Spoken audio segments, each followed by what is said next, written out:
Hello everyone and welcome back to Dragalia Foundry, a fan channel where everything Dragalia Lost can be found. This video is going to contain my first clears of Primal Jupiter's Trial. We're going to take on the Standard, Expert, and Master difficulties, all in solo play, and with this release of Primal Jupiter's Trial having come out this past week, we now have all of the Primal Great Worms available in the game as endgame content. So Dragalia Lost is winding down toward its end of service, but we're still getting fresh content at the end of every month. We have one more final endgame content releasing next month in the form of Legend Surtur, our last in the Legend battles of the Sinister Dominion. But this battle against Jupiter I was really looking forward to because I would say on average my experience has been better with these Primal Dragon Trials than it was with the Sinister Dominion. I found these fights to be more fun overall, so I was pretty hyped about this one. On the standard difficulty and throughout, we're using a team here of Summer Verica, Gala Nedric, Gala Zethia, and then finally Humanoid Zodiark, characters who released fairly late into Dragalia Lost life, in the case of Nedric and Zodiark at least. A little bit less late for Zethia and Summer Verica, just the best healer in the Shadow element for me. So I wanted to give these adventures a try here, and overall this was a pretty fun, frenetic battle on all the difficulties. I think Expert and above is where you really get to enjoy the dragon transformation of the boss, so those tend to have more interesting patterns, whereas Standard, just like with the Sinister Dominion, it's a little bit more basic, so if you can play through the Expert difficulty, I think that's probably going to be the most enjoyable. But some pretty interesting ideas here in the execution of Jupiter. Not a lot that necessarily carried over from the High Dragon Trials with Jupiter, like no purple lanes up and down, for example, or no lingering bolt barrages on the ground. When all these Primal Dragon Trials have released, as they've come out, it's definitely given me pause to think back to the Master difficulty of these trials. And when those trials first released on Master difficulty, it was really tough to take some of them on. A lot of things were invisible or not really clearly explained as far as the hitboxes of the opponent. Things were not well foretold, and to top things off, a lot of those moves would just one-shot you regardless of your defensive and HP up buffs. So now I think that the design philosophy of the game has shifted to be a lot more accessible, especially with these Primal Dragon Trials. They're pretty easy to farm up if you still want to round out your weapon collection before the game comes to an end. So you can see their Standard was no problem with our team.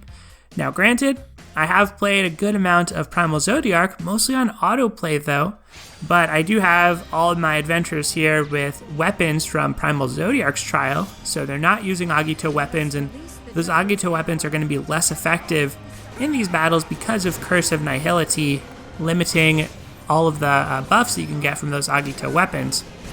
So instead, we're using the Primal Dragalia weapons, or the Primal Dragon weapons that give you that Primal Dragalia buff. It'll last for quite a while.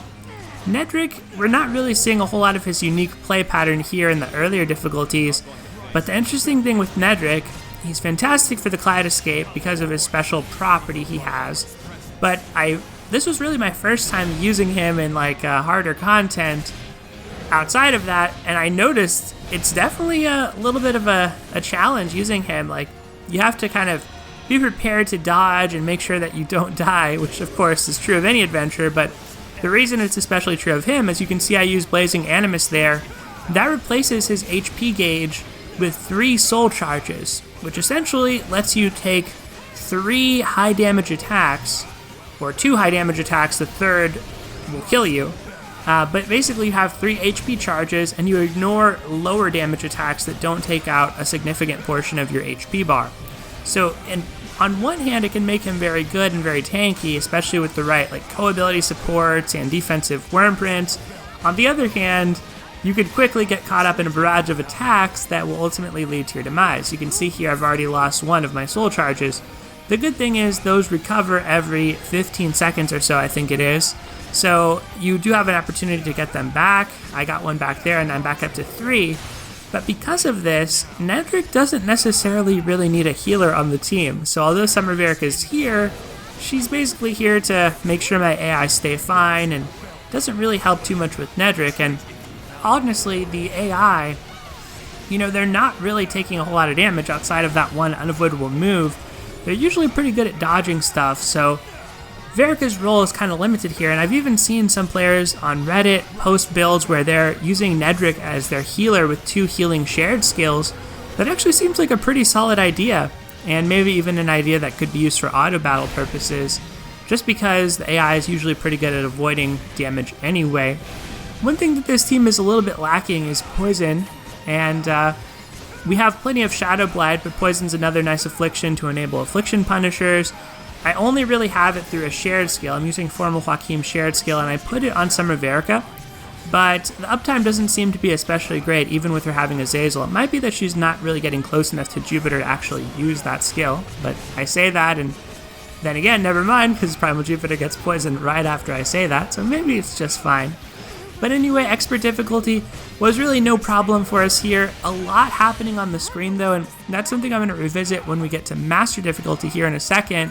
I think when I look back on all these Primal Dragon trials, that is one of the things that does stand out as a consistent element in all of them is these fights can get very busy. And for some of you out there, depending on your device, your phone, or tablet that you're using to play Dragalia Lost, it might cook some of your devices out there. Or at the very least, it might be very difficult to track what's going on, and that was definitely my experience here on the Master difficulty, as I'll show you, but my first attempt was not a deathless clear, so we'll take a look at this briefly, and then we'll switch over to my first deathless, which I got right after. It also took me probably 10 to 12 tries before I got off my first clear, just really getting hit by a bunch of stuff as Nedrick quickly, and taking 3 soul charges worth of damage and then dying and just kind of resetting. So that might have been one of the barriers for me. But that battle started, and here's where things went wrong. I got stunned by one of the summons. I kept trying to roll away, but I lost 2 HP or 2 soul charges worth, and then it seems like that global AoE hit me, but it could have also been one of these electric orbs that just kind of linger on the battlefield. Those are really dangerous as they're a permanent hitbox. But anyway, I did win that one, so that was my first clear, but Nedrick died, so I went back in. Now here's my first deathless clear, and we'll watch this one all the way through. So we start off with Tessellated Fulgor. This move, Jupiter summons 2 sets of purple squares or rectangles. One of them fills up faster than the other, so you want to stand in the slow-moving one and then roll over into the fast-moving one after it's already filled up and the purple hitbox has disappeared. Then this Orbital Fulgor, this is a set of electric bolts or lightning bolts that rotate around the arena. Tessellated Fulgor happens on top of it. Those lightning bolts can knock you back and knock you into other stuff, so that can be kind of annoying to deal with. And sometimes when you're trying to iframe through them, you'll be fine, but they do kind of linger, so depending on your timing, they might run into you after you come out of a skill or something like that. The first phase, though, with our healer, is really not threatening. We're not too worried, and we're progressing really quickly. I didn't even want to use Bahamut because I figured, let me save it, get some damage in on the second phase, so that's what I do here. Once the second phase begins, Jupiter applies Curse of Nihility again, and then does the Supreme Bolt Barrage, which these purple circles spawn around you. They chase you, but you can easily run away from them and avoid them. Let's use our Cataclysm Beam. And then Jupiter has summoned a bunch of different adventurers here to attack us. So these are light element adventurers. The dragons in these trials always summon adventurers whose element corresponds to their element. And then we have Twisted Fulgor, which these electric bolts seem to move a little bit more slowly. And now Voltaic Shells. So this killed me quite a few times with Nedrick, as I would just kind of backflip into these accidentally or roll into these, or be using a skill when they approached upon me. But those are strong enough that they will eat up a soul charge. They will damage you. So I'm just playing this a little conservatively. I don't really want to risk losing a lot of my soul charges or anything like that. And they're slow moving enough that if you play it that way, you'll be just fine. It does seem that maybe ranged characters might have a little bit of an advantage here just from my initial playthrough. If you're playing manually, it kind of just feels like there are some times when a lot is happening right next to Jupiter. But if you're able to play at a little bit of a distance, you might feel more comfortable or safer. And here's where I feel like the legibility of all these hitboxes starts to get a little bit difficult, like the ability to interpret what's happening on the screen with all the summons. And like I said, I think this has been kind of the case with all these Primal Dragon trials, but I do think Midgard Swarmers was a little bit less severe in that regard. There are a few moments in that fight where it becomes hard to tell what's going on, but generally speaking, it's pretty tame. I guess that's true here too, though. It's probably the case in all these fights that it's mostly when things get summoned. This purple cross attack with electricity is interesting because it right afterwards summons a bunch of purple circles along the same diagonals. If they would have done opposite diagonals on that, I could see that actually tripping up people quite a bit, but with same diagonals on both the initial and second hits, I think it's pretty easy to kind of avoid.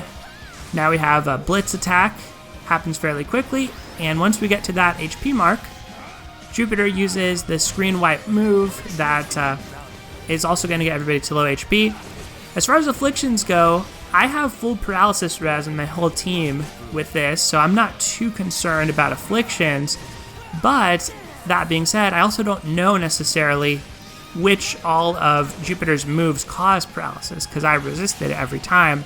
But I can say that flash burn is a real thing that happens with a lot of different moves, so that is something to be concerned about. If you're relying on a shapeshifting strategy, you might be afflicted and not able to shapeshift.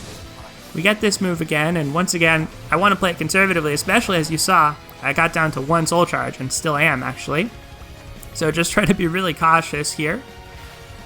But overall, I would say Jupiter, the sense of spectacle, even though it's a little chaotic, reading everything happening on the screen, it does feel fitting for this trial, and it does feel pretty fun, so I still personally like that, and I think all of these trials have kind of succeeded in that respect.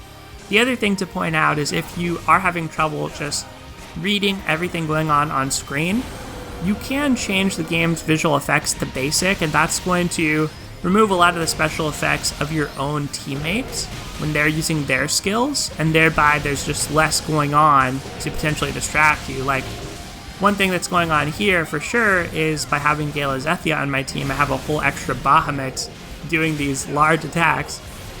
Now this move with Electron Purge, I'm not really sure what Electron Purge and this move does. All I really know is that there's enough lightning bolts that I cannot effectively get close to the boss, and I'm kind of tempting fate here by attacking in, getting flash burned, but seemingly not have lost any of my soul charges. So I think that those lightning bolts are powerful enough that I will lose soul charges at least some of the time against them, so I just try to stand back in that portion. But if you're a ranged character, that's probably a place where you have an opportunity to attack. We get this again, and after how I went out last time, getting stunned and then losing during this part of the fight, I'm just going to try to play it safe here, trying to attack in between these electrical orbs. We get this purple diagonal attack again. It seems like there's some little homing energy balls going after Nedrick, but I don't really notice those because of my soul charge or blazing animus protecting me. Get another blitz move. It seemed to hit me, but didn't seem to do enough damage to actually make a difference. Pillars, which is that circle, half purple, half red, around Jupiter. And luckily we got the KO during that Supreme Bolt Barrage, because otherwise, if we were stuck in our animation, we could have easily taken 3 hits and lost all our soul charges there. But we did get the victory. That's how it went down for my first deathless clear of Primal Jupiter's Trial on the Master difficulty. Certainly a fun one. Shadow's a very powerful element, so I have no doubt there are plenty of team comps that can work for this, and hopefully you'll be able to do this with your favorite characters and the Shadow element and get those medals for your Knott's Notes collection. Switching over to the main menu here, this is what I saw after I backed out of Primal Jupiter's Trial. Get a congratulations screen, and we even get an epilogue, so gonna play that now just to round out my experience with the Primal Dragon Trials. Pretty much your standard stuff. Explains about how the Primal Dragon Trials were a test of the Auspexes, an opportunity for them to develop their abilities as Auspexes, and eventually to be able to take on the Progenitor. So we just get kind of a summary of events, nothing too fancy or special. But all in all, I have to say, very pleased with these different battles. At this point, I've pretty much grinded up my Primal Zodiark weapons, my Primal Midgard Swarmer weapons, have not finished on Brunhilde, have not finished on Mercury, and as of now have not finished on Jupiter, so still have plenty to do in Dragalia Lost over the next month, and definitely plan on continuing to play these for sure. I'm also hoping that these new powerful light weapons will help against Legend Iblis, because I still think that's a pretty challenging fight in the light segment as well, so hopefully this will help out there a little bit too. But anyway, I'd love to hear in the comments below what your experience was like with this battle. Definitely let me know if you took this on and how it went for you, what adventures you used. But I think that is pretty much going to do it for today, everyone. So thank you as always for watching. That is the end of this video. Take care, and I'll see you next time.